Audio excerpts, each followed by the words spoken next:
He may even identify himself with it and believe that he is what he appears to be. Welcome to the NCE Study Guide. I created this study guide using ChatGPT and Notebook LM. So think of these modules as AI-powered audio flashcards. Each one of these 20 modules contains 10 mock questions representing the kind of questions that you might encounter on the National Counseling exam. I created this primarily for myself, and I decided to make these available to anyone else who might benefit from this kind of study aid. But please note, while I have done my best to ensure that these modules align with NCE content, I encourage you to cross-reference them with trusted study guides and resources for the most accurate preparation. These modules are not affiliated with or endorsed by the NBCC or any official licensing board.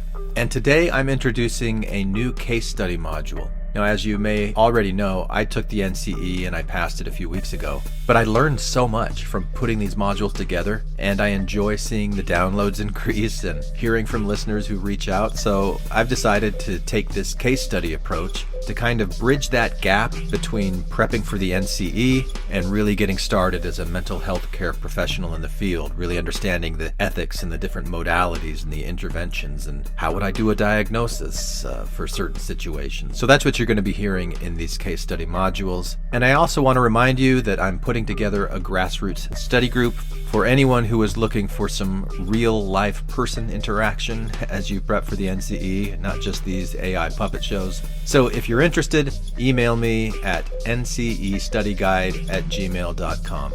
So, with no further ado, here are your AI study buddies from Notebook LM. Enjoy. Nice to be in orbit. Welcome back to the Deep Dive. You've brought us a really interesting resource today. It's titled NCE CS06.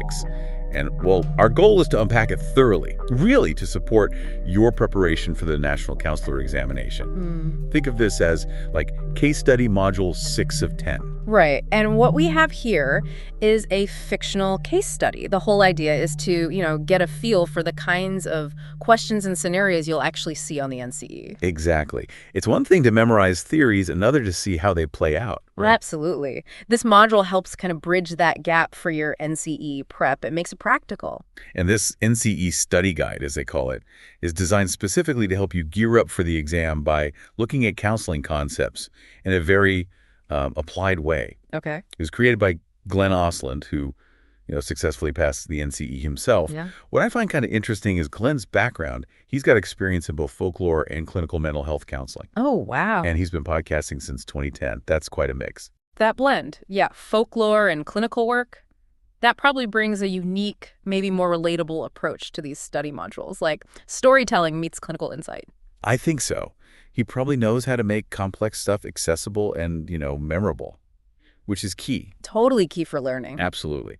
And his motivation, it seems, came from his own NCE prep. He developed these research-backed modules, these case studies, as a way to really apply the knowledge he was learning. Makes sense. Learning by doing, essentially. Right. Now, here's a really fascinating part, the way he actually creates these.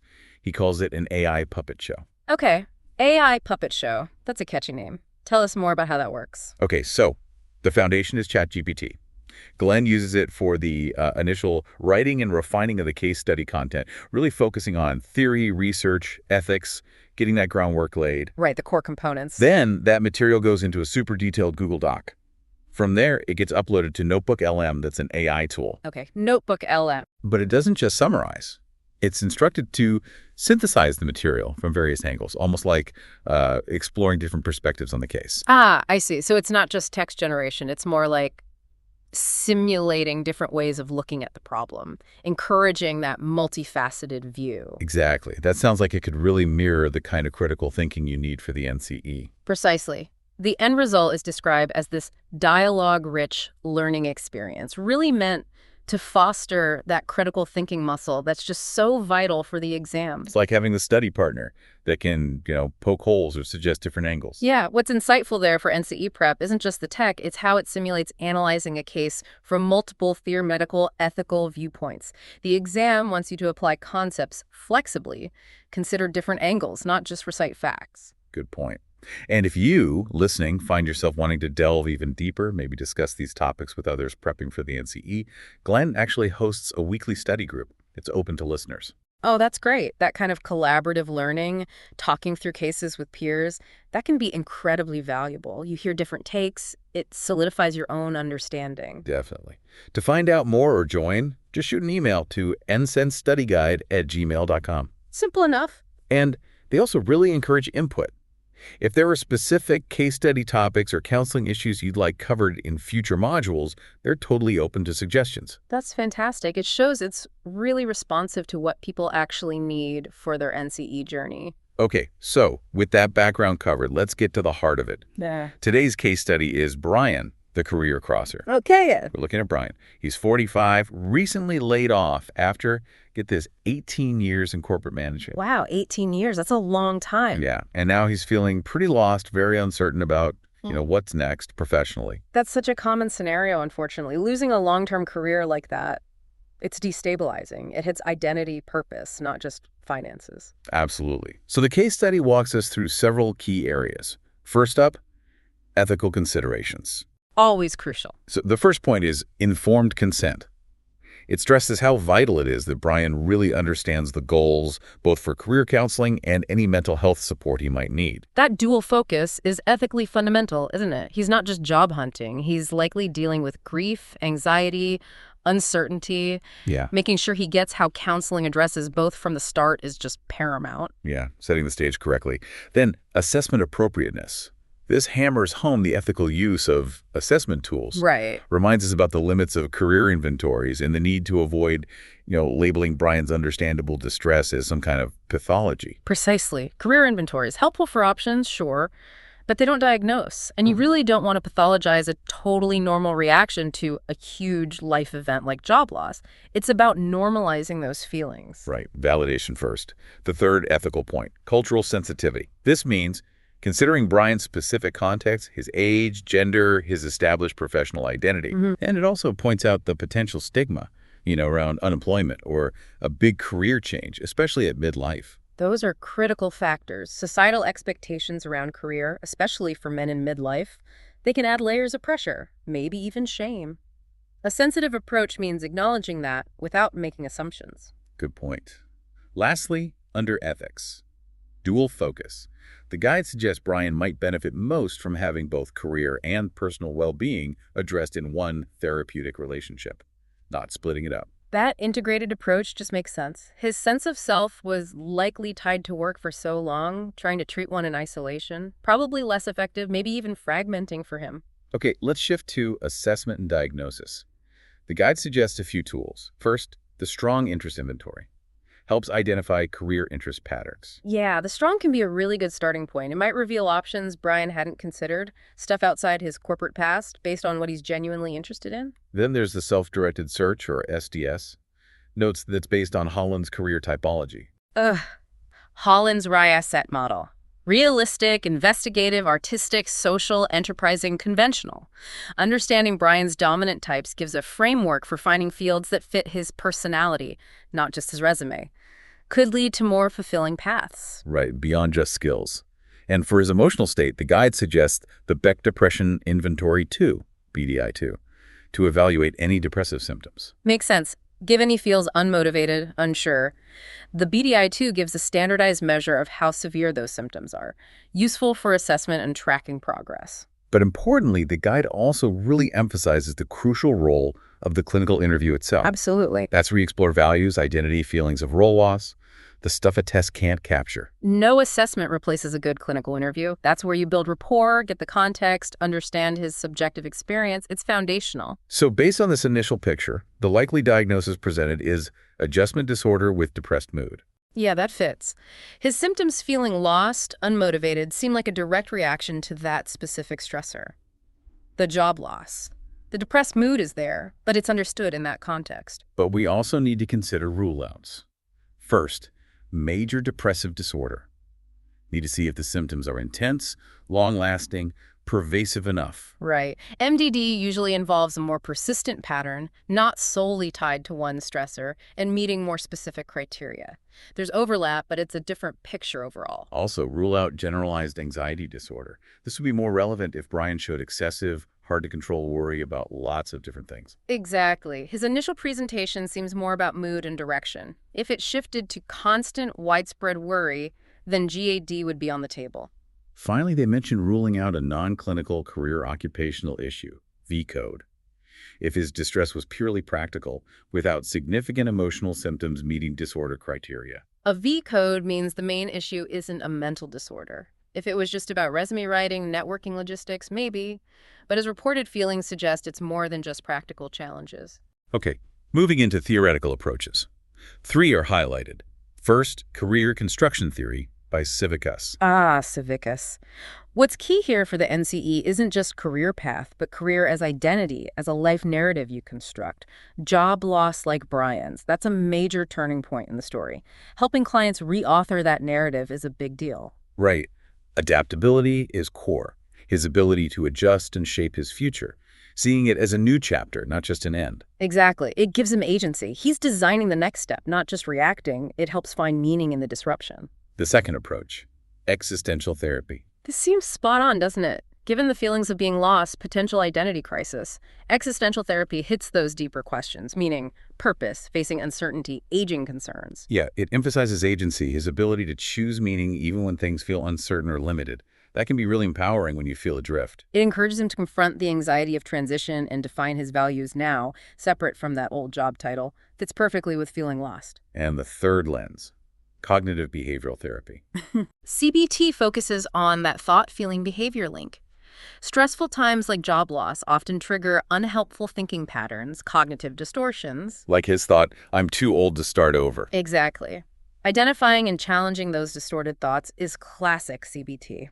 It's crucial for helping him shift perspective and take action. And by tackling those thoughts, CBT can also boost motivation, improve problem-solving skills for the career transition itself. Right. It gives him concrete tools to identify, challenge, and change those thoughts that keep him feeling stuck or helpless. Okay, next section, interventions. Starting with the early phase. The guide stresses normalizing his emotional response. Validation first, absolutely. He needs to hear that feeling lost, sad, angry, uncertain. It's all understandable. It reduces shame, builds that therapeutic alliance. They also suggest a values card sort. Can you unpack that a bit? Why is that helpful now? Sure. A values card sort usually gives Brian cards with different values, autonomy, creativity, security, connection, whatever. He sorts them by importance to him right now. It clarifies what truly matters now, which acts like a compass for his exploration. Especially useful when old priorities were tied to that lost job. Makes sense. And still in the early phase, administer the strong or SDS and collaboratively explore the results. Collaboration is key there. The tools don't give answers, they spark discussion. The counselor helps him make sense of it alongside his values, skills, life situation.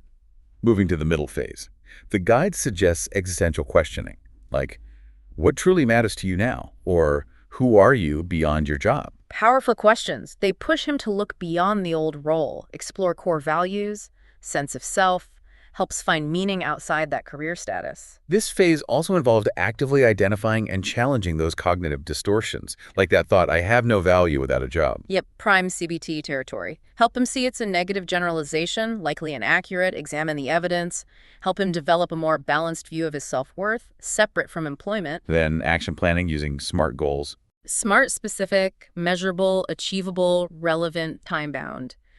It breaks down the overwhelming task of finding a new path into manageable steps, fosters that sense of agency, researching, training, networking, whatever. Finally, the middle phase includes key psychoeducation topics. First, adult developmental stages and midlife transitions. Giving that context helps normalize it, right? Shows him he's not alone in reassessing things at this age, reduces feelings of being unusual. Another crucial topic, distinguishing career identity from inherent personal worth. This directly tackles that potential over-identification with the old job, reinforces that his value as a person isn't tied to his title or employment status, it's fundamental. And lastly, concepts of growth mindset and neuroplasticity. Why are these so relevant for someone hesitant about starting over? Growth mindset counters that I'm too old fixed belief. It emphasizes that abilities can be developed.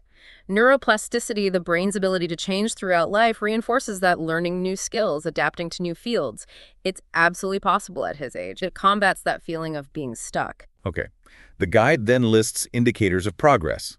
Things like increased energy, a more optimistic outlook. Yeah, subjective signs, his mood is lifting, he's feeling more hopeful about possibilities. Also, improved overall mood, better daily functioning, and taking concrete steps enrolling in a course, updating his resume. Those are tangible behavioral signs, moving from feeling stuck to actively engaging in change. And finally, re-engaging with family and previous interests. That's vital. Reconnecting with support systems, sources of joy outside work, it's key for well-being and resilience. All right, the last section before the questions is key takeaways for the NCE. It reiterates integrating career and clinical counseling using theories like Savicka's and Holland's. Crucial for the NCE, career counseling isn't separate from mental health, especially when identity and well-being are intertwined like this. Knowing these theories provides a solid foundation for assessment and intervention stuff the exam tests. It also highlights existential therapy's relevance for midlife clients grappling with meaning and purpose. Right, showing you understand different theories and when they apply to specific clients and issues, that's a key skill the NCE assesses. The guide also points to appropriate use of assessment tools for career and emotional well-being. Knowing when to use the strong, STS, BDI-2, and understanding their limits, that's fundamental counselor competency often tested. It stresses accurately differentiating adjustment disorder from major depression. That speaks directly to diagnostic skills. Understanding criteria, making differential diagnoses based on case info, essential for the NCE. And lastly, reinforcing ethics addressing dual concerns, cultural factors like age and identity. Ethics and cultural competence are huge on the NCE. Understanding how these apply in a case like Brian's is critical prep. Okay, now for the NCE-style review questions, 10 multiple-choice questions. Let's tackle them. Question 1. Which diagnosis best fits Brian's current symptoms and recent life event? Options are A, major depressive disorder, B, adjustment disorder with depressed mood, C, generalized anxiety disorder, D, persistent depressive disorder. So considering the job loss after 18 years, feeling lost, unmotivated. Right.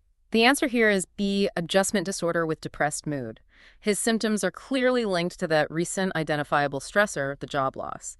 It doesn't seem pervasive or long-standing enough yet for MDD or PDD based on the info, and the core issue isn't excessive worry like in GAD. Makes sense. Question 2. Which career theory emphasizes narrative identity and adaptability during transitions? Options. A, Holland's theory of career types, B, Krombolz's social learning theory, C, Super's lifespan life-space theory, D, Savicka's career construction theory. Okay, narrative identity and adaptability. Thinking about the theory, focusing on career as a story, adjusting to changes. That points directly to D. Savicka's career construction theory. As we discussed, it's all about constructing your career, making meaning, adapting exactly Brian's situation. Spot on. Question 3. Which tool would best assess Brian's current emotional functioning? Options. A, strong interest inventory, B, Myers-Briggs type indicator, C, Beck depression inventory 2, D, career maturity inventory. Emotional function. If we want to gauge how he's feeling emotionally, which tool fits? That would be C. Beck depression inventory 2. The BDI-2 is specifically designed to measure depressive symptom severity. The others are for interests, personality type, or career maturity, not current emotional state. Got it. Question 4. Which of the following cognitive distortions is Brian most likely demonstrating when he says, I'm too old to start over? Options. A, catastrophizing, B, personalization, C, overgeneralization, D, mind reading. I'm too old to start over, that kind of thinking. Which distortion best describes taking his age and applying it as a universal barrier? That's classic C overgeneralization, taking one specific thing, his age, and making a broad, sweeping negative conclusion, can't start anything over, that isn't necessarily supported by facts. Right. Question 5. Which existential theme is most relevant in Brian's case? Options. A, isolation, B, freedom and responsibility, C, meaning and purpose, D, death anxiety. Most relevant. Considering he feels lost after the job loss, questioning his direction. That strongly resonates with C, meaning and purpose. His identity was tied to the job. Now it's gone. He's grappling with what gives life meaning, what his purpose is. That feeling adrift points right there. Okay. Question 6. What ethical consideration should a counselor keep in mind when administering career assessments like the strong interest inventory? Options. Yeah. A, results are diagnostic. B, the tool replaces clinical interviews. C, interpretation should occur with a trained professional. D, The tool measures motivation directly. Ethics with assessments. What's a crucial principle when using these tools? It has to be C. Interpretation should occur with a trained professional. These tools give data, not diagnoses, and they don't replace the interview. They need context and expertise to avoid misinterpretation, which could harm the client. Absolutely. Question 7. What is a culturally sensitive approach to addressing Brian's concern about age in the workplace? Options. A. Reassure him age doesn't matter. B. Focus only on retraining opportunities. Right. C. Explore cultural and societal messages about aging.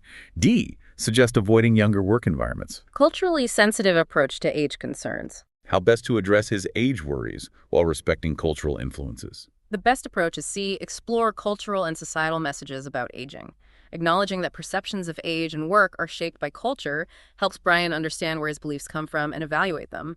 Just reassuring him dismisses the reality of ageism, and avoidance isn't helpful. Good point. Question 8. A CBT intervention in Brian's case might include options. A. Dream interpretation. B. Behavioral chain analysis. C. Challenging automatic thoughts about his career worth. D. Free association. CBT intervention. Thinking about core CBT techniques, what fits for Brian? Definitely C. Challenging automatic thoughts about his career worth. CBT is all about that thought-feeling-behavior link. Identifying and challenging those negative automatic thoughts, like his worth being tied only to his job, is a cornerstone CBT technique. The others are more psychodynamic or DBT. Right. Question 9. What would be a realistic progress marker for Brian's treatment? Options. A. Eliminating all negative thoughts. B. Starting a new career immediately. C. Setting small career goals and feeling more hopeful. D. Ignoring his past professional identity. Realistic progress. What's a reasonable sign he's moving in the right direction? It's got to be setting small career goals and feeling more hopeful. Therapy is a process. Realistic progress involves manageable steps and an emotional shift towards hope. Eliminating all negative thoughts isn't realistic, immediate career change might not be feasible, and ignoring the past isn't usually healthy. Makes sense. Last one, question 10. Which of the following best describes the benefit of integrating career and personal counseling for Brian? Options. A. It delays treatment. B. It overcomplicates the clinical process. C. It treats the client holistically by addressing identity and function. D. It avoids discussing mental health. Benefit of integration. What's the main advantage of tackling both career and feelings together? The answer is C. It treats the client holistically by addressing identity and function. For someone like Brian, career and identity are deeply linked. Addressing both allows for a more comprehensive, effective approach to help him navigate this huge life change.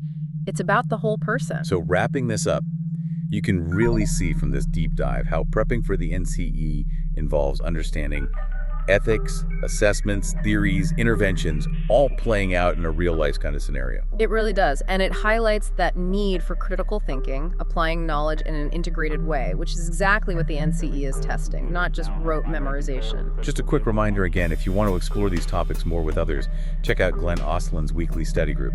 Email ncstudyguide@gmail.com for info. Yeah, it's a really great chance for more discussion, solidifying these concepts. Highly recommended if you're prepping. And please, if you, our listener, have specific case study topics or issues you'd find helpful for your NCE prep, send suggestions our way.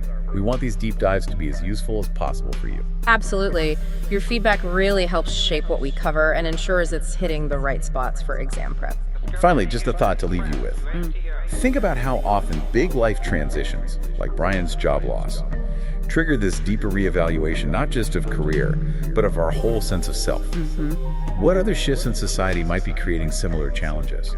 And how can the principles we talked about today apply more broadly to support people through those kinds of identity shifts? That's a really important question. The insights here go beyond just the NCE, don't they? They touch on how we support anyone navigating major life changes.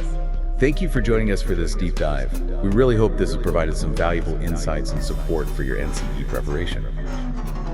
1, 2, 3. Nice to be in orbit.